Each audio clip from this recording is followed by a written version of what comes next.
नमस्ते विद्यार्थियों, मैं विकेंद्र सिंह चौहान लाल बहादुर शास्त्री महाविद्यालय गनोड़ा के YouTube चैनल पर आप सभी विद्यार्थियों का हार्दिक स्वागत एवं अभिनंदन करता हूं।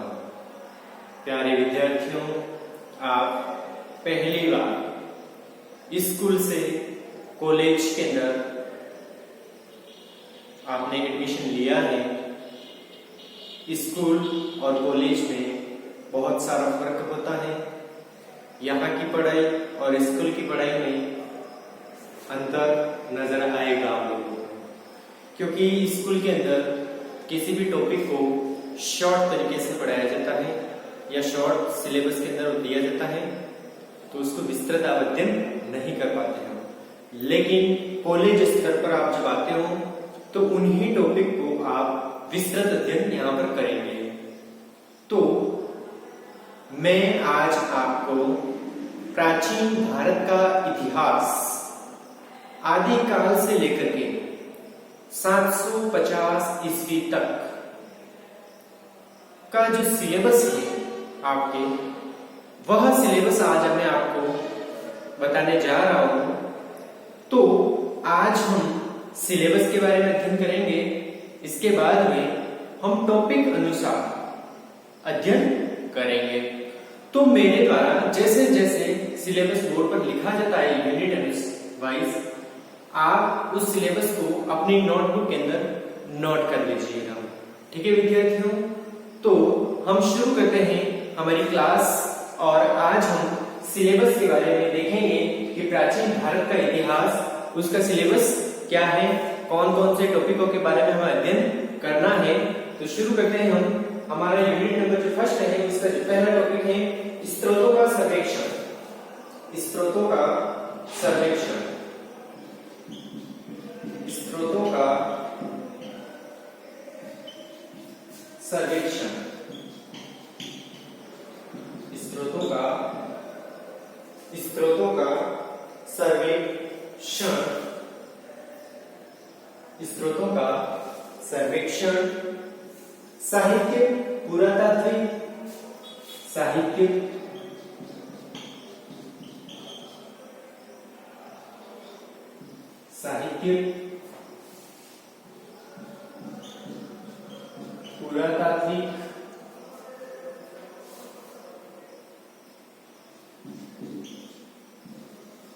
पुरातात्विक, एवं विदेशी यात्रियों का विवरण, एवं विदेशी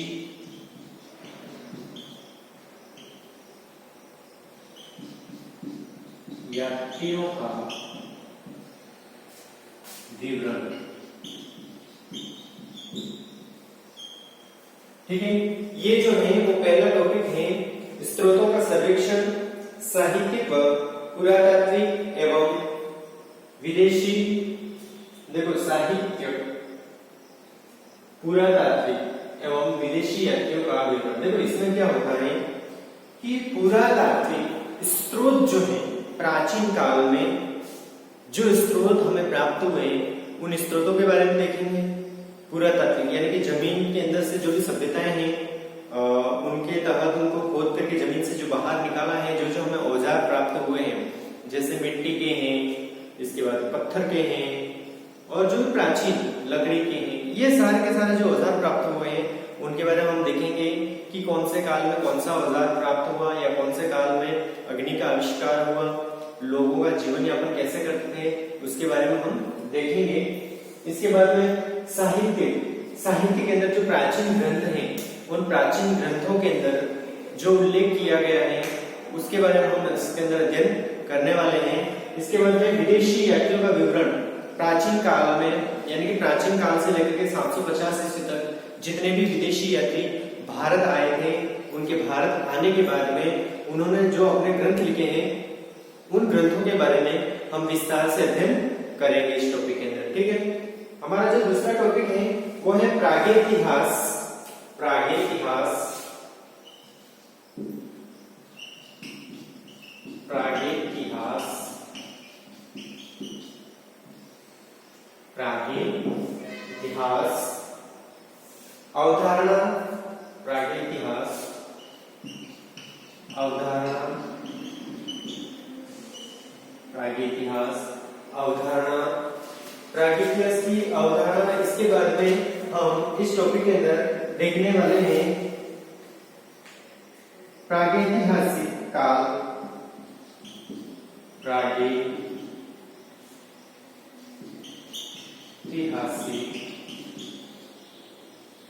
प्रागैतिहासिक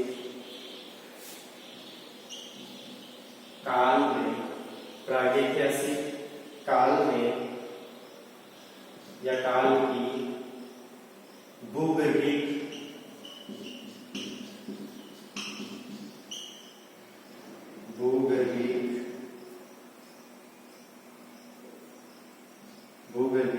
समय सारणी,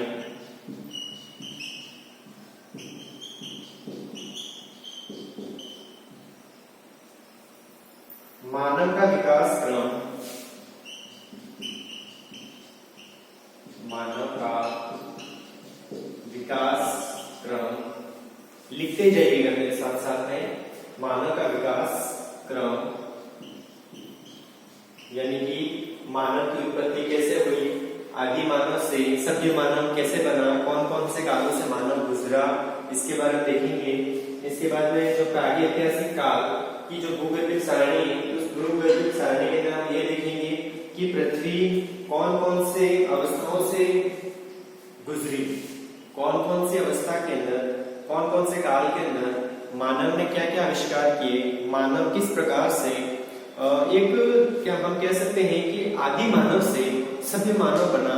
तो इसके बारे में हम इसकी सारणी भी देखेंगे, ठीक है, कौन कौन से काल में क्या क्या हुआ है। उपकरण तकनीकें, इसके बाद में विकास क्रम, उपकरण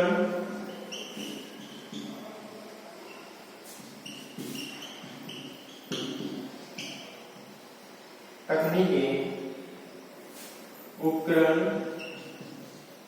तकनीकें, ठीक है। तो ये दूसरा टॉपिक है इसका। अब हम तीसरा टॉपिक देखेंगे इसी यूनिट का कि पुरापाषाणकालीन संस्कृति। तीसरा जो टॉपिक है वो है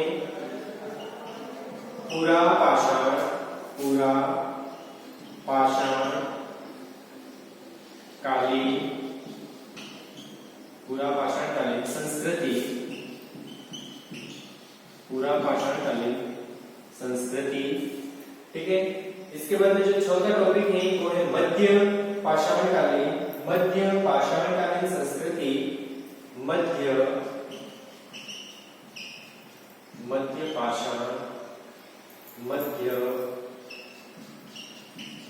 पाषाणकालीन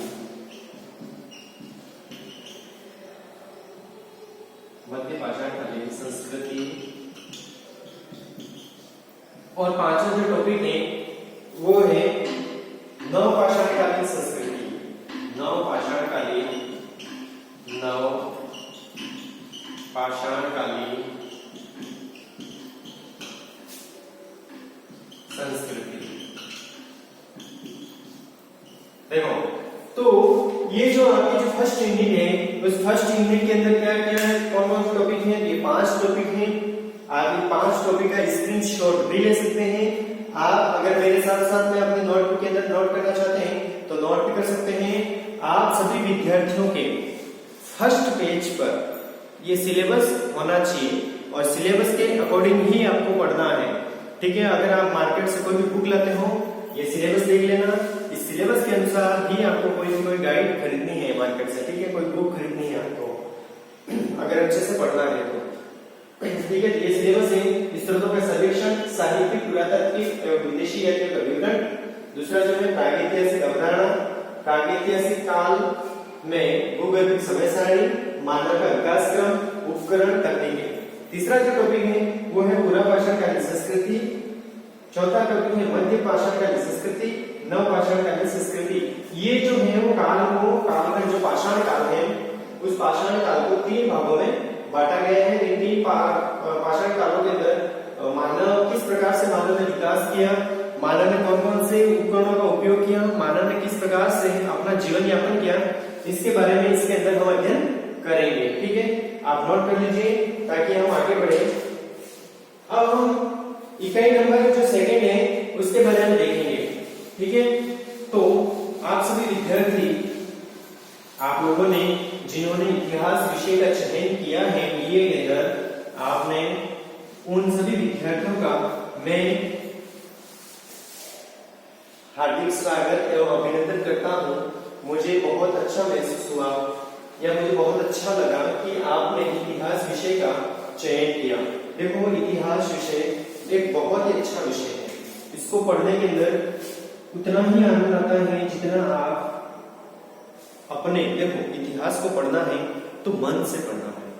इतिहास एक ऐसा विषय है, बहुत ही सरल है, समझ के पढ़ोगे, ध्यान से पढ़ोगे तो। ठीक है, तो आप सब विद्यार्थियों से यही गुजारिश है कि आप बहुत ही अच्छे तरीके से मेरे साथ में बहुत अच्छे तरीके से इस इतिहास का वर्णन या इतिहास को पढ़िएगा, आपको मजा आएगा। अब हम बात करते हैं इकाई नंबर सेकेंड, इसका जो टॉपिक है उन टॉपिकों के बारे में। तो इतिहास, इसका जो पहला टॉपिक है वो पहला टॉपिक है आद्य इतिहास। आद्य इतिहास, आद्य इतिहास अवधारणा,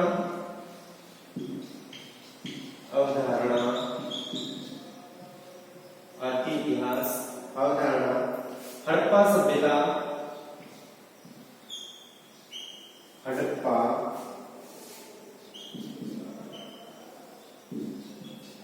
सभ्यता, इसके बाद में हड़प्पा सभ्यता। हड़प्पा सभ्यता का जो उद्गम हुआ है वो उद्गम,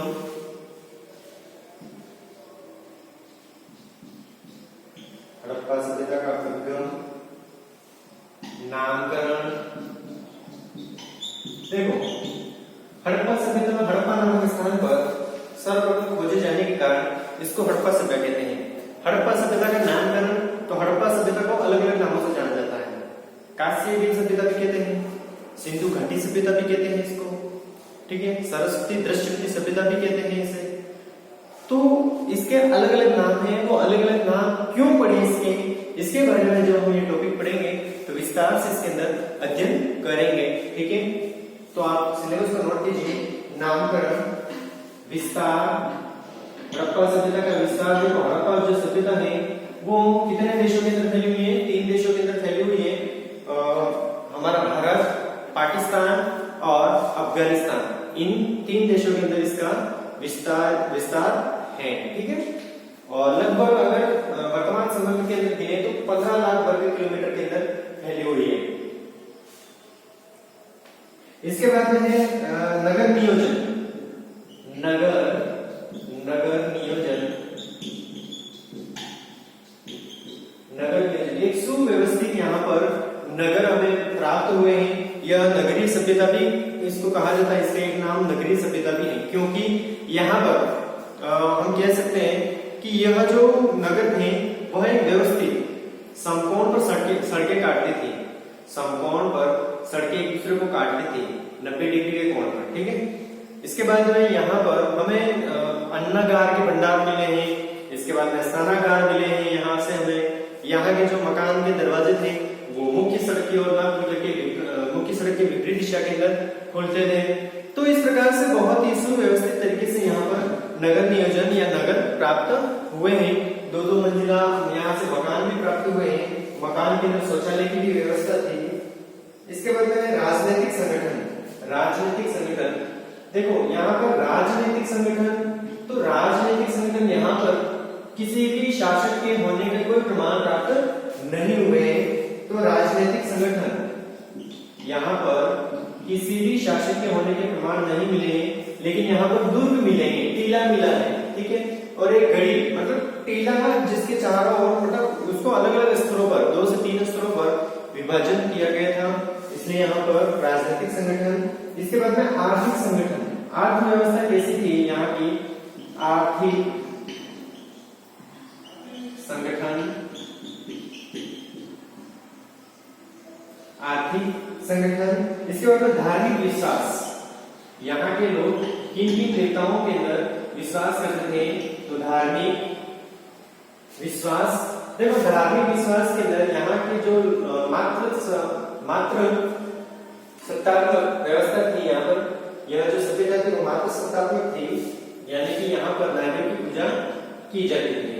और जो प्राकृतिक देवता है उन देवताओं की यहाँ पर से हमें एक नटराज, हम कह सकते हैं शिव की मूर्ति प्राप्त हुई है। वैसे शिव जी तो हम नहीं कह सकते हैं, लेकिन हम कह सकते हैं कि एक व्यक्ति है जिसकी लंबी लंबी जटाएं हैं, वट वृक्ष के अंदर नीचे बैठा हुआ है, वह उसकी जो खाल मतलब शेर की खाल पर बैठा हुआ विराजमान है। तो ऐसे हम कल्पना शिव की करते हैं, ठीक है। तो हम कह सकते हैं यहाँ पर भगवान शिव की मूर्तियां भी प्राप्त हुई है, नारियों की नृत्य करती हुई मूर्तियां भी प्राप्त हुई है। इसलिए माना जाता है यहाँ के लोग नारियों की पूजा करते थे। इसके बाद में इसका पतन, सिंधु सभ्यता का पतन कैसे हुआ, कह सकते हैं इसके अलग अलग विद्वानों ने अलग अलग बात कही है कि सिंधु सभ्यता का पतन कैसे हुआ। किसी विद्वान ने यह कहा है कि यहाँ पर महामारी फैलने की वजह से, जैसे कि वर्तमान समय में कोरोना महामारी, यानी कि हम कोरोना को महामारी कह सकते हैं, तो जो इस प्रकार से फैली है वैसे प्रकार से उस समय भी कोई महामारी फैली थी जिसकी वजह से यहाँ के लोगों की मृत्यु होगी या यह सभ्यता नष्ट होगी। इसके बाद में कोई कहते हैं यहाँ पर बाढ़ आ गई थी क्योंकि यह सरस्वती नदी के किनारे पर बसी हुई सभ्यता थी, तो बाढ़ आने के कारण।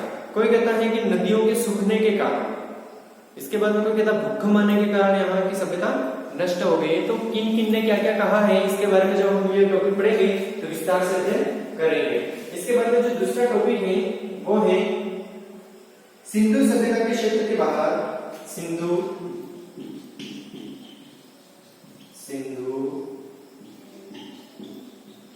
सभ्यता के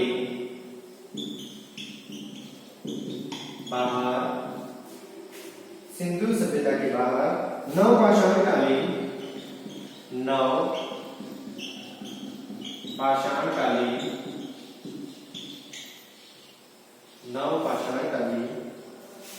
व ताम्रपाषाणकालीन संस्कृतियां व ताम्रपाषाणकालीन संस्कृतियां।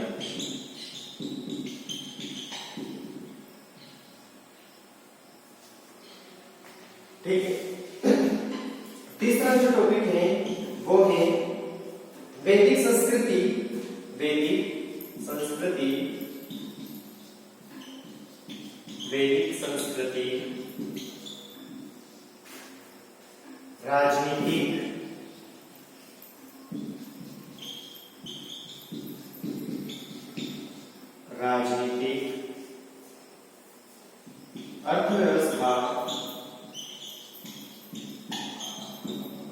राजनीतिक, अर्थव्यवस्था,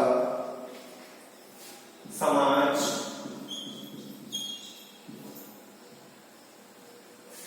व धर्म।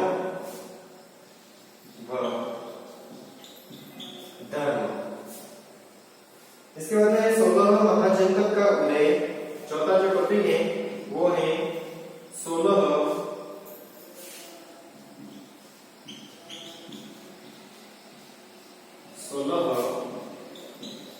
महाजनपदों का उदय। और लास्ट जो पांचवा टॉपिक है वो है 16 महाजनपदों का उदय, या फिर हम कह सकते हैं 16 महाजनपदों का या 16 महाजनपद और मगध का उदय। और लास्ट इसके अंदर टॉपिक है वो है विदेशी आक्रमण। पांचवा विदेशी आक्रमण,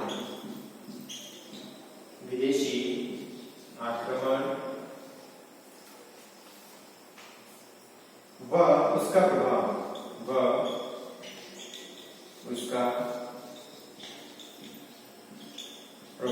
अब विदेशी आक्रमणों के अंदर विशेष तौर पर सिकंदर, विशेष करके हम सिकंदर के संदर्भ में इसके अंदर पढ़ने वाले हैं। ठीक है। तो आप इस सिलेबस को नोट कीजिए। ठीक है, देखो हम विस्तार से इन टॉपिकों के बारे में अध्ययन जब हम क्लास लेंगे उस समय हम पढ़ेंगे। ठीक है, अभी मैं सिर्फ आपको सिलेबस के बारे में बता रहा हूँ कि कौन कौन से टॉपिक हैं हमारे और किन किन टॉपिकों को हमें पढ़ना है। ठीक है, विस्तार से इसके बारे में विस्तार से आपको अध्ययन करवाऊंगा, लेकिन एक बार आप सिर्फ इस सिलेबस को नोट कर लीजिएगा। ठीक है, मैं मिटाता हूं, आप इसका स्क्रीनशॉट ले सकते हैं।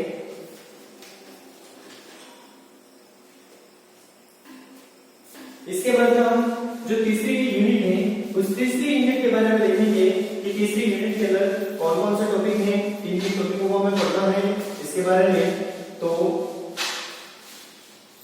तीसरी जो यूनिट है उस तीसरी यूनिट का जो पहला टॉपिक है वो है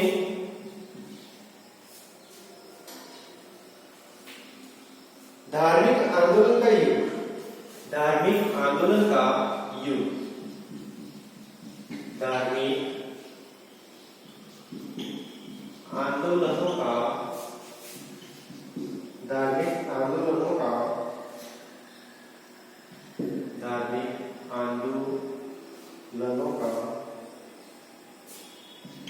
युग, धार्मिक आंदोलनों का युग, जिसमें है भौतिक पृष्ठभूमि, भौतिक पृष्ठभूमि, भौतिक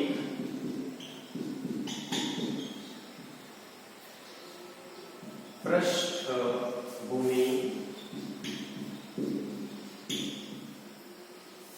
भौतिक पृष्ठभूमि, जैन धर्म,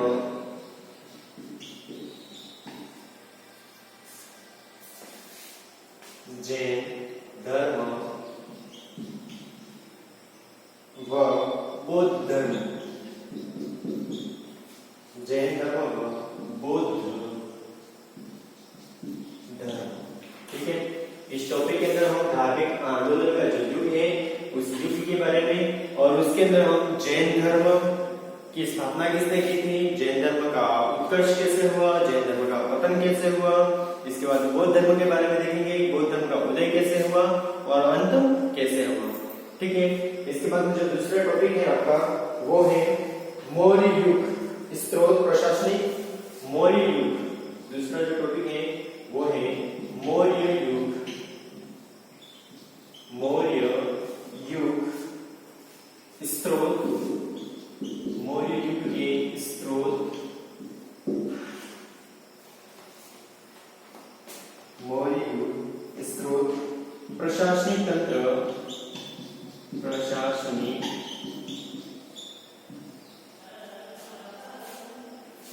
प्रशासनिक तंत्र, प्रशासकीय, प्रशासकीय, प्रशासकीय तंत्र, आर्थिक नीतियां, आर्थिक नीतियां। इसके बाद तीसरा जो टॉपिक है वो है मौर्य युग, मौर्य युग समाज। मौर्य युग समाज कैसा था, वह धर्म, मौर्य युग समाज और धर्म, इसके अंदर देखेंगे हम अशोक का धम्म, अशोक का, अशोक का धम्म, अशोक के धम्म के बारे में यहाँ हम अध्ययन करने वाले हैं इस टॉपिक के अंदर। ठीक है, इसके बाद में मौर्यकालीन कला, धम्म, धम्म के बाद में मौर्यकालीन, मौर्यकालीन, मौर्यकालीन कला, स्थापत्य, मौर्यकालीन कला व स्थापत्य,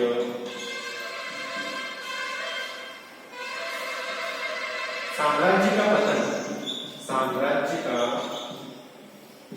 साम्राज्य का पतन। ठीक है, चौथा जो टॉपिक है वो मौर्योत्तर युग, मौर्योत्तर, चौथा है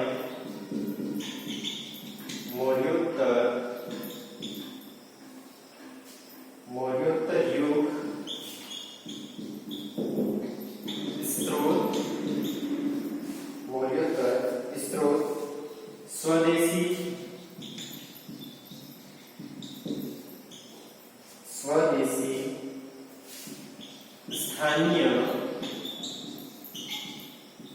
राज्य, स्वदेशी स्थानीय राज्य, विदेशी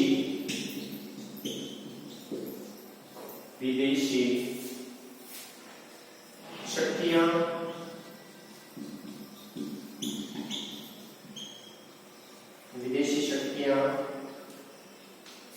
व्यापार व अर्थव्यवस्था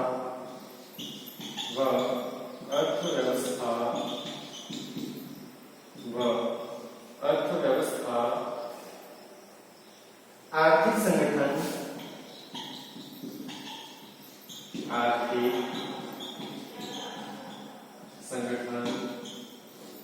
आप मेरे साथ साथ में नोट करते रहिएगा, नहीं तो ऐसा नहीं हो मैं यहाँ बोर्ड पर लिख रहा हूँ और आप सिर्फ वीडियो देख रहे हैं, नोट नहीं कर रहे, ऐसा नहीं होना चाहिए। ठीक है, आपको सिर्फ सिलेबस नोट करना है। आज इसके बारे में विस्तार से अध्ययन करेंगे। समाज व धर्म,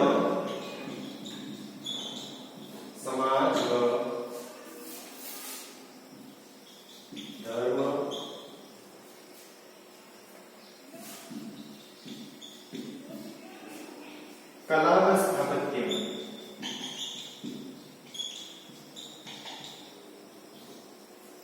कला व स्थापत्य।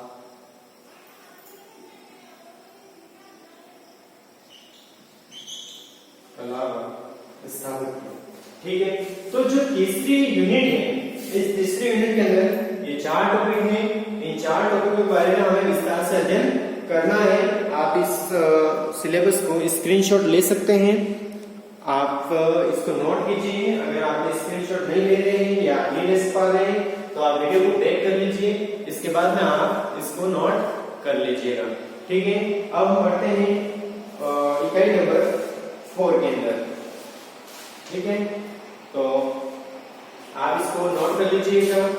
ठीक है, सिलेबस को फिर मैं आपको बताता हूँ। अगर आप मार्केट से अगर कोई किताब लाते हैं तो कौन सी बुक लानी है और कौन सी नहीं, तो इसके बारे में आप इस सिलेबस को नोट कर लीजिएगा। आगामी जो यूनिट नंबर 4 और 5 है उसको हम नेक्स्ट जो वीडियो होगा उस वीडियो के अंदर आप नोट कर लीजिएगा। ठीक है विद्यार्थियों, क्योंकि आप इस सिलेबस को एक बार नोट कीजिए, इसके बाद में नेक्स्ट का जो वीडियो होगा उसके अंदर मैं आपको पूर्ण विस्तार से सिलेबस बता दूंगा, यूनिट नंबर 4 और 5 और कौन से लेखक की आप पुस्तक लाओगे तो आपको पूर्ण रूप से सिलेबस उसके अंदर मिलेगा। ठीक है विद्यार्थियों, तो इसके अंदर देखो यूनिट नंबर जो 3 है उसके अंदर हम देखेंगे जैन धर्म, ठीक है, बौद्ध धर्म, यानी कि जैन धर्म और बौद्ध धर्म का विकास कैसे हुआ, जैन धर्म की स्थापना किसने की, जैन धर्म का उदय कैसे हुआ, जैन धर्म किस प्रकार से फैला और जैन धर्म का पतन कैसे हो गया।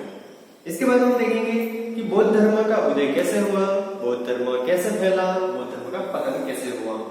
इसके बाद हम देखेंगे मौर्य युग के स्रोत। इसके अंदर मौर्य युग के स्रोत के अंदर हम देखेंगे प्रशासकीय तंत्र यानी कि शासन व्यवस्था किस प्रकार से चल रही थी, उसके बारे में देखेंगे विस्तार से कि सम्राट अशोक के द्वारा किस प्रकार से अपने साम्राज्य को चलाने के लिए कौन कौन सी व्यवस्था की थी, साम्राज्य को कितने भागों में बांटा गया था, ये सारी चीजें इसके अंदर हम देखेंगे। इसके बाद में आर्थिक नीतियां यानी कि मौर्य साम्राज्य जो है उसकी आर्थिक नीतियां कौन कौन सी थी, अर्थव्यवस्था कहां से प्राप्त हो रही थी, इनको आय के स्रोत कौन कौन से थे, इसके बारे में देखेंगे। इसके बाद में मौर्य समाज व धर्म, मौर्य काल में समाज कैसा था, धर्म कौन सा चल रहा था। तो अशोक जो था या अशोक से पहले जो चंद्रगुप्त मौर्य था उसने जैन धर्म को अपनाया था अंत समय में, लेकिन जैसे अशोक आया था तो अशोक ने बौद्ध धर्म अपनाया और बौद्ध धर्म का प्रचार प्रसार किया था। तो इसके बाद जो प्रजा थी वो कौन सा धर्म अपना रही थी उसके बारे में देखेंगे। और इसके अंदर अशोक के द्वारा जो विशेष रूप से जो धम्म चलाया गया था उस धम्म के बारे में देखेंगे। इसके बाद स्थापत्य कला कौन कौन से दुर्ग है, स्थापत्य कला के अंदर वे देखेंगे और मौर्य साम्राज्य का पतन कैसे हुआ, ये इसके अंदर हम अध्ययन करेंगे इस टॉपिक में। और लास्ट जो इस यूनिट का जो लास्ट टॉपिक है वो है मौर्योत्तर, यानी कि मौर्य युग के पतन के बाद जो युग आया उसे मौर्योत्तर युग कहा जाता है।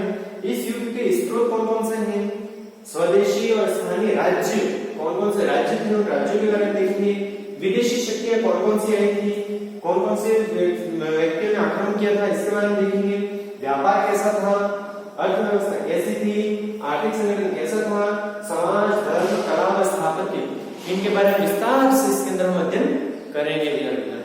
ठीक है विद्यार्थियों, आप इसे नोट कर लीजिएगा। नमस्ते या धन्यवाद।